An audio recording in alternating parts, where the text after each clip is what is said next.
ఈ పరిస్థితి ఎందుకు వస్తుందంటే ప్రతిదానికి హై ఎక్స్పెక్టేషన్, దురాశ, అత్యాశ. ఏదో అయిపోవాలి, ఏం అవద్దమ్మా. మన పిల్లలు మన దగ్గరుండి మనం పెట్టింది తిని ఉంటే చాలమ్మా, ఏం అక్కర్లేదు. ఇక్కడ మన కళ్ళ ముందు ఉంటే చాలు, వాళ్ళ చేతుల్లో మనం వెళ్ళిపోతే చాలు, ఇంకేం అక్కర్లేదు. జీవితానికి వేరే లక్ష్యం అక్కర్లా. కాశీలో పోవాలి లేదా కన్నకొడుకు చేతుల్లో పోవాలి, ఊరికే చెప్పారా? అది ఊరికే చెప్పారా? ఆ కన్నకొడుకులకు మనం వాళ్ళ చేతుల్లో పోయే అవకాశం మనం ఇచ్చామా? వాడిని మనమే కాలిఫోర్నియా పంపించాం. ఇక్కడ వాడు రాలేకపోతున్నాడు అక్కడి నుంచి. వాడిని అనడానికి వీలు లేదండి. ఇవాడు వచ్చాడంటే మళ్ళీ వెళ్ళలేడు.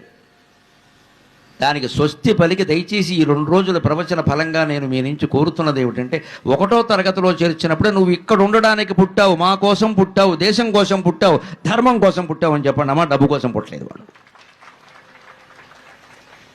అప్పుడు వాళ్ళు బాగుంటారు. ఈ ఆలయాలు ఇక్కడ కట్టిన దాని సార్థకత నెరవేరుతుంది. డబ్బు సంపాదించడం, ఎక్కడికో వెళ్ళడం, మనం గొప్పలు చెప్పుకోవడం ముఖ్యం కాదు ఇక్కడ. అందుకని ఒకవేళ నిజంగానే ఇప్పుడు పంపిన వాళ్ళకి చెబుతున్నా, వారు నా సోదరులు లాంటి వాళ్ళే. ఒంటరితనం వచ్చింది, ఒంటరితనం అనుకోకండి, దాన్ని ఏకాంతం. అది నీ స్వేచ్ఛను నిర్ణయించుకోవచ్చు, ఎవరేం ఆపలేరు. నేను హాయిగా ధ్యానం చేసుకోవచ్చు. అది ఇదే.